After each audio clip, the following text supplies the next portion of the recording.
So stay tuned. Okay, Ramses. They're not on the form of a candy. Is it really? They're not to chew. No, they are not. Oh, I was like, what? So without any single Chinese person, I love you to take one selfie here with Mr. Ramses. It's nuts. In the van. Oh my god. Some made in China things here. Excuse me, ma'am. Ma'am, this is an antiquity. Don't put. Oh, KotoSan.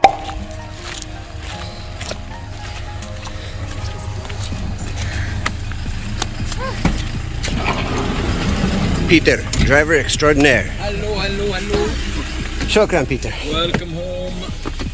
Thank you.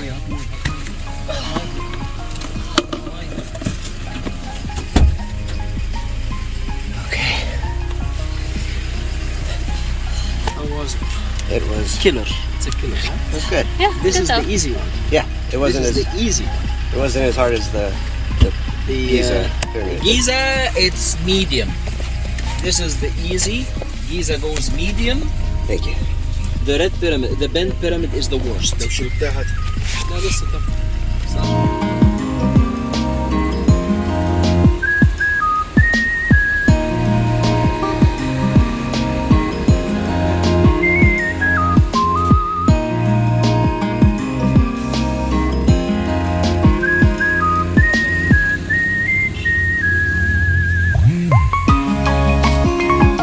Some made in China things here. Here you go. Thank you.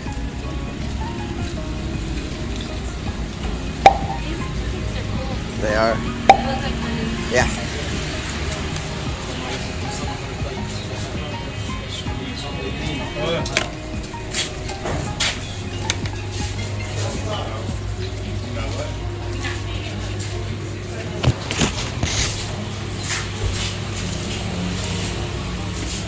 So, here we come to the site. I think we come here to the site that is enclosed in the modern times with bits and pieces of what is being discovered within the debris of Memphis. Pieces put on display, but as I said, all what was found is nothing more than the latest Egyptian historical periods, but what's below down there is still much more complete.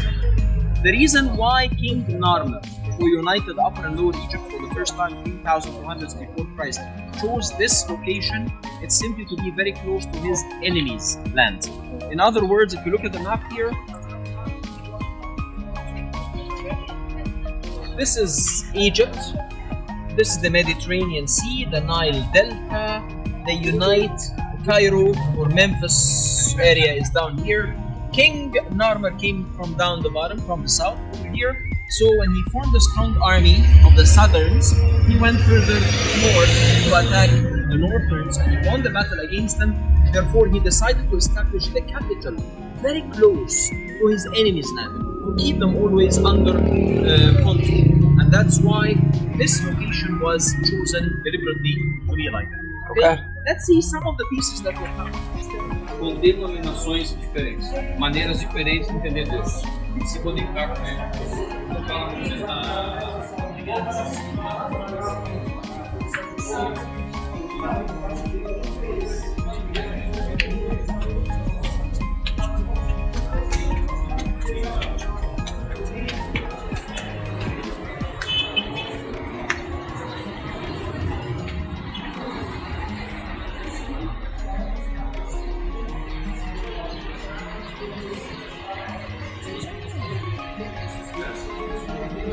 Well, I think the first moment we come to this place, which is a modern structure built to enclose this gigantic statue, the impact is wow, in terms of size, dimensions, details, it's too much to handle. But it's actually one out of two statues for the King Ramses II. One of the most popular kings ever heard about in Egyptian history. Whenever you read any topic in any book about ancient Egyptian history, about architecture in ancient Egypt or art in ancient Egypt, wars in ancient Egypt, the Egyptian Empire, you find the name of this guy, and that's simply because he was one of the longest staying guests in royal house. He's been there for 67 years of time, between 1290 before Christ till almost 1223 before Christ. Within that time, Ramses II added lots to the ancient Egyptian architecture, and I think it is the reflection of the ego that he had. The ego came to him from being in power for a very long time. So this was reflected on, number one, the gigantic personal size statues that he made for himself.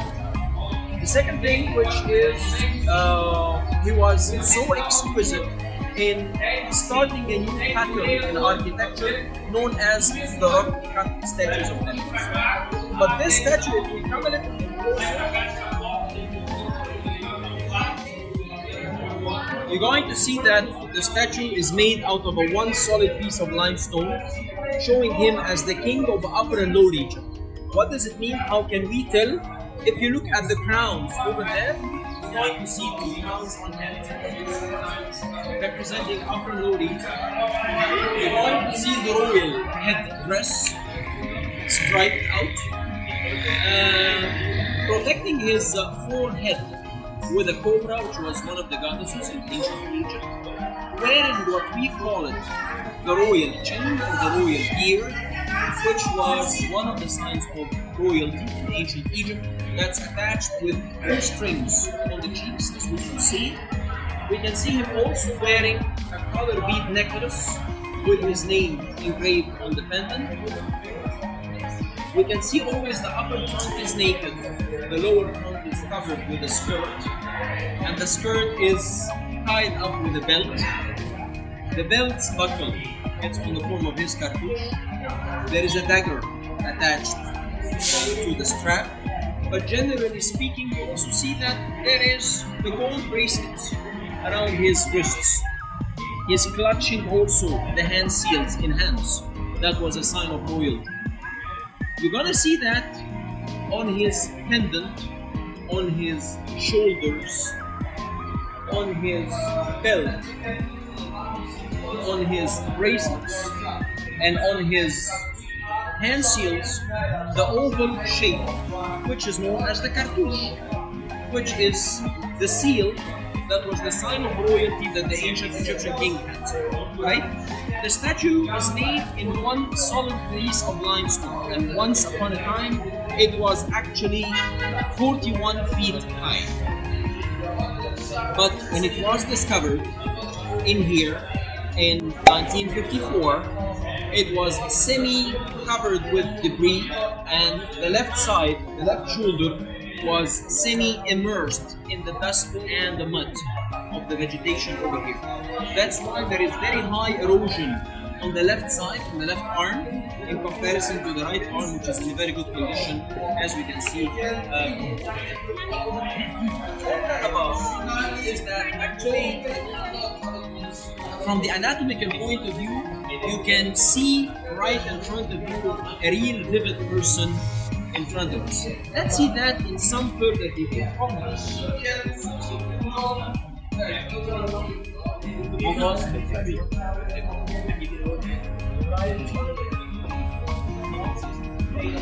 Let's say diagonally from here, maybe come this side because we can capture it in a better.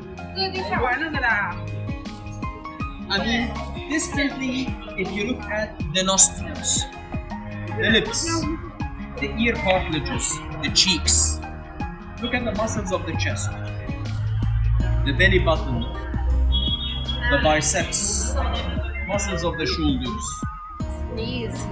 the clutching with the fingers and the thumb and the nails, bones of the knees, muscles of the legs. It's a real, vivid, live person. Right? The statue, by the way, is missing like 4 feet from the legs. This is how it was discovered. Seems that it's the impact of collision, because it might have fallen down, might have been vandalized once upon a time. We really don't know. But for a bit of a more details, you come closer this way.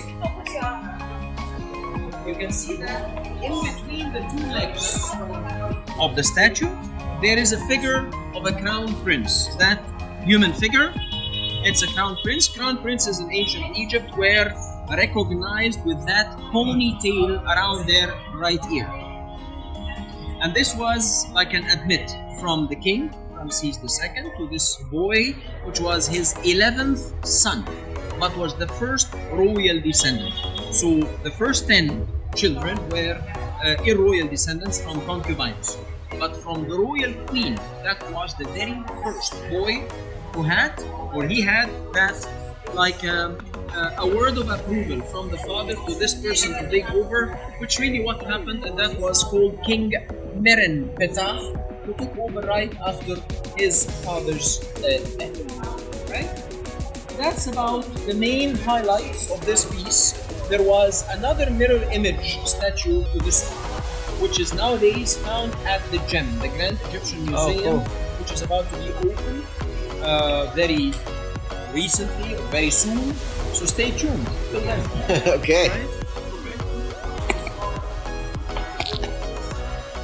Any questions here about this one? All good? Let's see something. You want to go around. You want to do for your capturing. Okay. You want to do walk around? I'll wait you here. Okay. Yeah. Go ahead.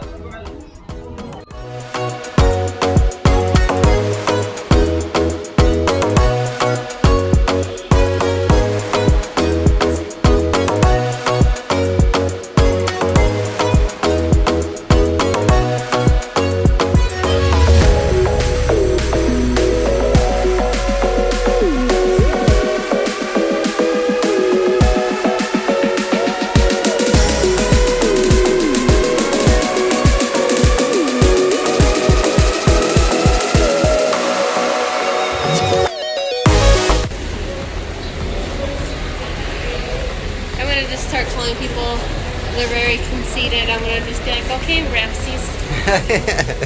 Okay, Ramsey. Come on.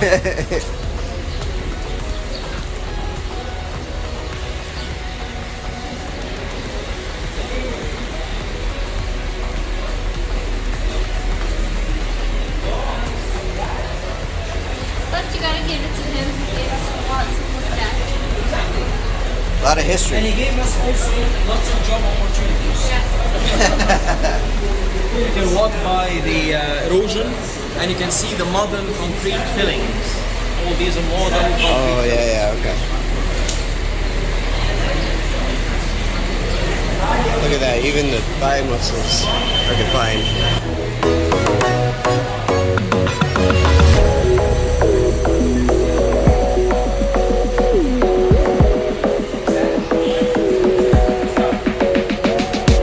Huge nipples. So cold. Okay.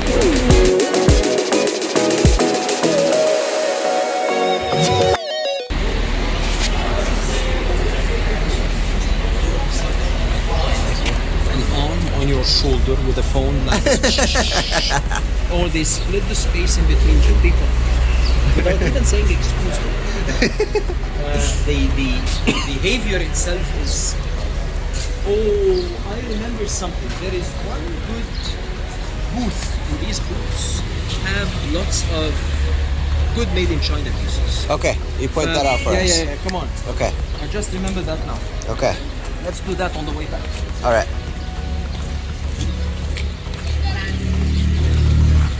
I like the guy. And I like the guy because his name is Ibrahim. Oh, that's why you like it.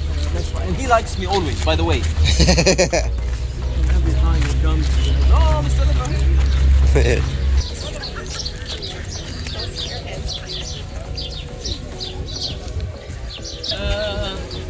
Here we are by what is considered to be as the second biggest sphinx we have in Egypt, which is known as the Alabaster Sphinx of Memphis.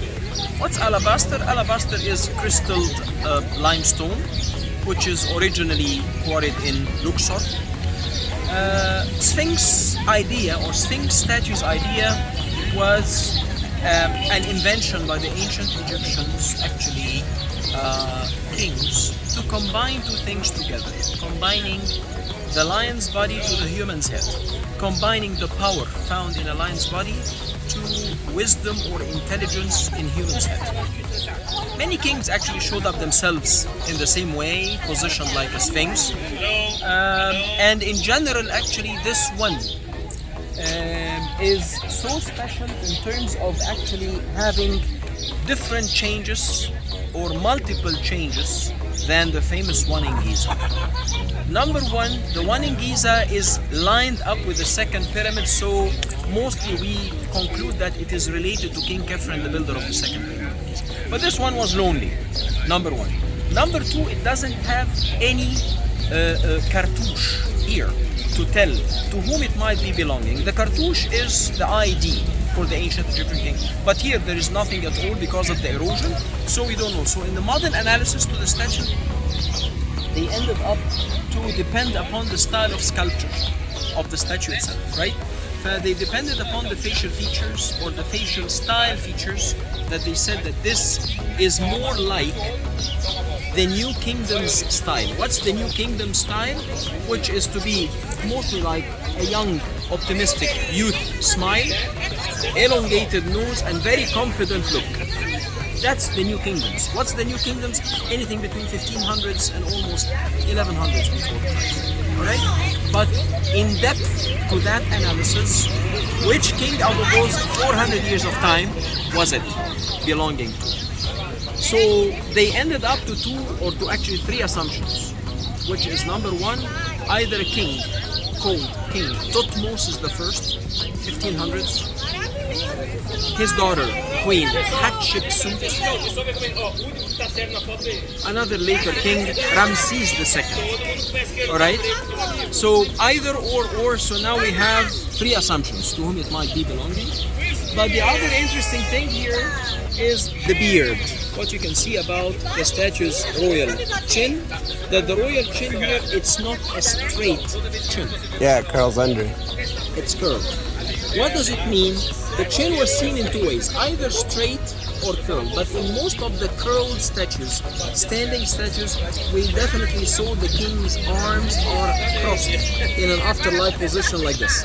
So it's an afterlife royal position to see the beard or the curling beard or represent afterlife. The statue actually was found lying on its right side when it was first discovered within the debris of Memphis. Wow. So that's why there is more erosion on the right side in comparison to the left side. And just very recently, I mean like 34, 35 years ago, they just placed it on that pedestal to avoid the water erosion to the bottom side of the statue. Alright? Alright. Okay, right. Let's see more. Okay.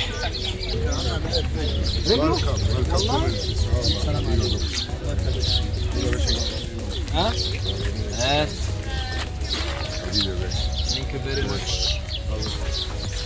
What's this? Scarabs? Yeah, but not candies to eat. They're not on the form of a candy. Is it really? They're not to chew. No, they are not. Oh, I was like, what? They are not, yeah. It's like a nice... Like beads? Beads, yeah. Yeah. You can just use it as a pendant or something like this. But it's limestone, painted limestone. So don't take a shower while wearing that because you will stain your skin. Really? Yeah. It's painted limestone. Yeah. No, give it back. Alright. Amen. Cool. Thank you very much. Oh, is that your friend? That's his son, because the guy himself, Ibrahim, asked about him. He said he had a surgery on his leg. Oh. So, excuse me, ma'am.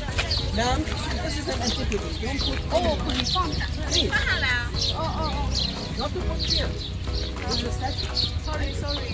Thank you. Sorry. Don't worry. One of the latest discovered statues here in Memphis is this one, also in white alabaster, from the time of King Ramses II as well, that shows him surrounded by two goddesses. Yesterday in the National Museum in Alexandria, we saw two opposite statues, one for the cow, one for the lioness. One that shows peace, calmness, motherhood, Beauty, the cow, and the evil version, which was the lioness. So this was just simply to tell that the king, as a human being, as all of us, actually we are divided into two halves. We're composed out of two halves, half good and half bad. So here we have him surrounded by the lady, which is wearing the two horns of a cow, called goddess Hathor, goddess of maternity, love and beauty. The lioness, which is badly chipped off face, as we can see it over there. And the perfection here is in about the ratio and proportions. You mind? It's about the ratio and proportions of the statue and the three bodies together. And the way how the artisan showed the king stretching his both arms on the two sides equally. So the interaction of the scene itself is very vibrant. In other words, how the toes were depicted in a very elegant way, how the two ladies are wearing a long gown. The king is wearing his royal skirt, like what we saw earlier over there. The cartouches, the two cartouches of the king can be seen on both sides of his crown. Usually every king had two major main cartouches, one as a royal, one as a religious title cartouche. Right? Okay. Let's Very go cool. on.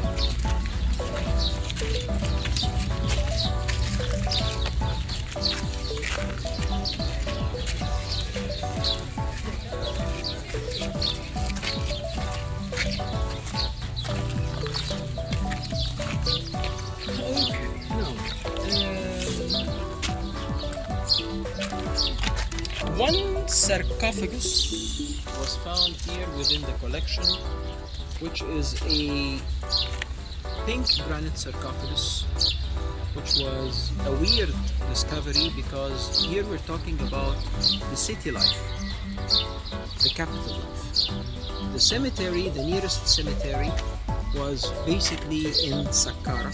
We're going to go next for Hainosh, for kings, royals, nobles, and others. But to find a sarcophagus within here, that was a questionable thing, and it was an indication that they might have been closer cemeteries as well. The sarcophagus is for a nobleman related to the time of the king of Ramses II, and his name was called Amenhotep II. Amenhotep II, we don't know much about him except from that, or this belted hieroglyphic text that goes around the sarcophagus, refer to the name, refer to the king of his time. And when we think about the perfection in cutting, in hewing, it's amazing, because this was one solid piece of granite, was cut out of the quarry, was polished, was hewn out to be like that. Look at how perfect are the four edges or the four corners, made in a very professional way. Over and above, the size definitely doesn't fit a human body, but it's much more than that. So probably it was the deceased person with some of his possessions to be placed with here. To the 12 o'clock direction there is the lid of this sarcophagus that would stay on top of the rim of this sarcophagus over there. And if we approach it gradually, you're going to see that there are four standing figures. From left to right, let's see them.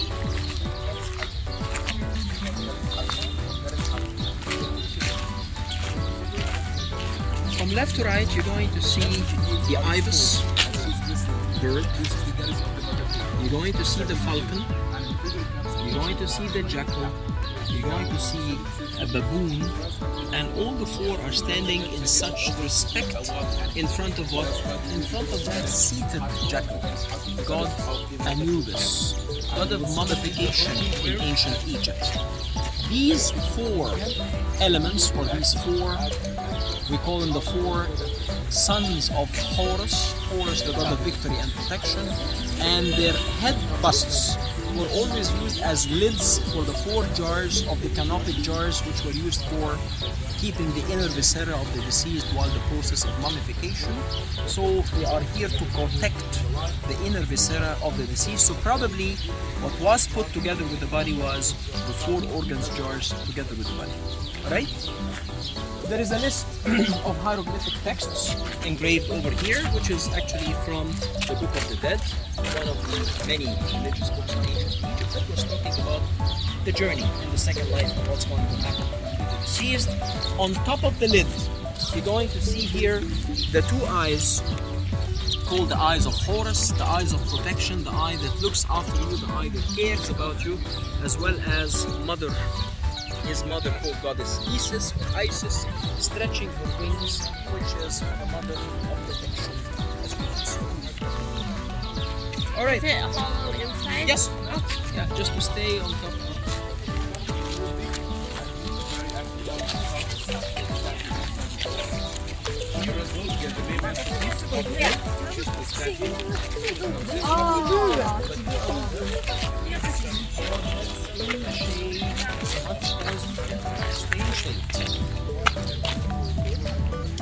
Distantly, I'll talk about this piece, which is the granite statue of Ramses II, which is also another discovery here in Memphis. But again, it's about being made in granite. Granite, it's a non-native. It's brought from Aswan. The statue, when it was first discovered, was discovered in 3 pieces, and it was assembled together. Therefore, you can still see some cracks, some junctions by the elbow level and by the knees level. Alright, the statue shows him as a very confident warrior, putting the conical crown of Upper Egypt. Alright, and there are some leftover colors. You can still see them around his necklace in red color, and also on the right wrist. You can see the bracelet around the right wrist still having vertical red colors, which means that the statue once upon a time was in good shape. Alright. Generally speaking, again, from the anatomical point of view, we are talking about a vivid person in front. Yeah. But you will notice that the Egyptian artisan or Egyptian pattern of art was never ever distributing the pressure of the weight on a wide scale. Unlike the Roman art. Roman art, they were positioning the statues like this, or like that, or sitting down, or so and so. But most of the vertical standing statues were resting the whole weight on a gravity point, which was the ankles, or the feet, the size of the feet. And therefore, most of the standing statues had this back pillar, like a support. So it was cut together to distribute the pressure of the weight on a wide scale, not just on the feet of the statues or the ankles of the statues. Alright?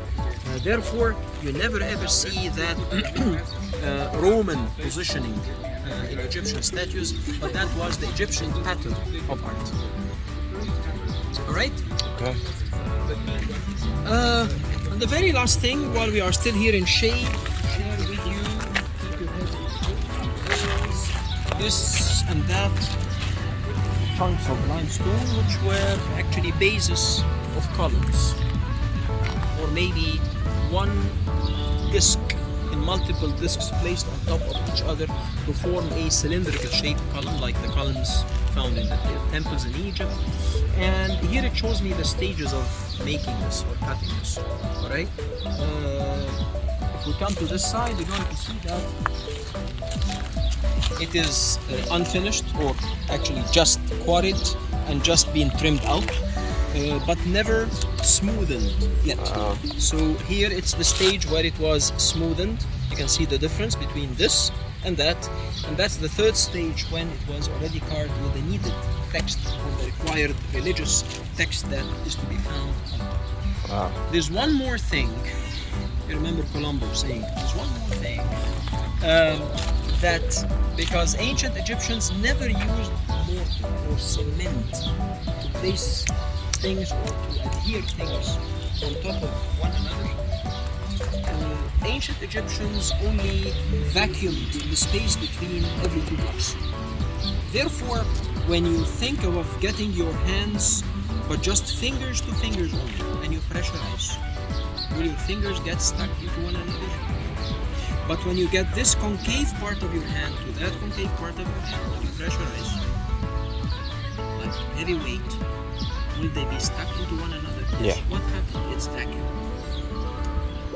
Suction.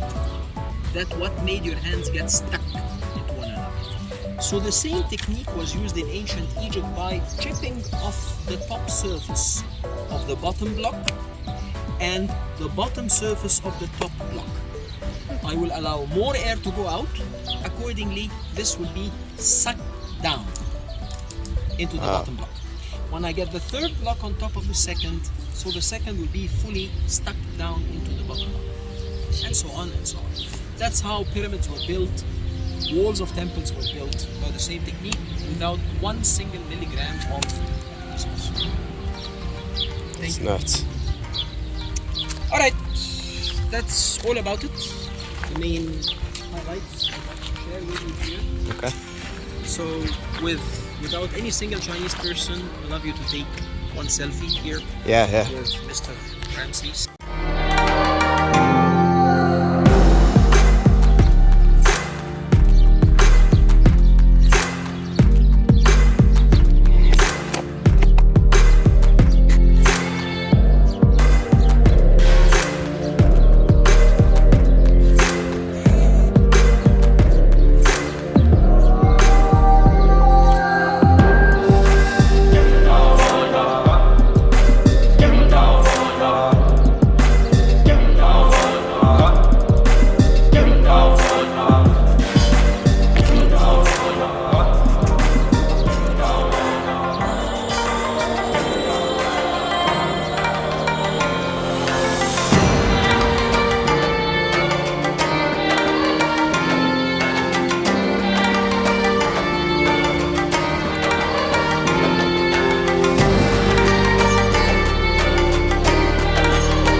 I am. In the van? Oh my god. Doesn't make sense at all. I still want the story. Guys, let's go down. I mean, to get the sense of the place. Come on. Once you want to film it, I mean, let's do it.